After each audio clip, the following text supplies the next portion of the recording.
এক গ্রামে ছিল এক ছোট খামার। সেখানে থাকত মুরগি কুকু, তার বন্ধুরা আর এক চালাক শেয়াল লালু, যে সবসময় সুযোগ খুঁজত খামারে ঢোকার। আজকের দিনটা বেশ মজা লাগছে, রোদ্দুরটাও ভালো। কিন্তু দূরের জঙ্গলে বসে শেয়াল লালু খামারটার দিকে তাকিয়ে কল্পনা করছে, কখন একটাও মুরগি পাবে খাওয়ার জন্য। হু, আজ রাতে আমি খামারে ঢুকে কুকু মুরগিকে নিয়ে যাব। খুব বোকা সে। কিন্তু লালু জানত না, কুকু ছিল খুবই বুদ্ধিমতী মুরগি।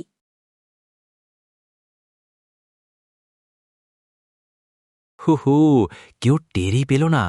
এবার কুকু, তুমি আমার পেটে যাবে। কে এখানে? ওহ, তুমি লালু ভাই, এত রাতে খামারে? কুকু, আমি এসেছি তোমায় আমার গানের প্রতিযোগিতায় ডাকতে। তুমি তো অনেক ভালো গান করো। নিশ্চয়ই ধোকা, কিন্তু আমি এক কাজ করি। ঠিক আছে, আমি যাব, কিন্তু আমার বন্ধু রাজার সাথে একবার দেখা করব। লালু মেনে নিল, কিন্তু কুকু রাজাকে ডেকে গোপনে জানিয়ে দিল সব। চিন্তা করো না, আমি মালিককে খবর দিই, আর তুমি অভিনয় চালিয়ে যাও।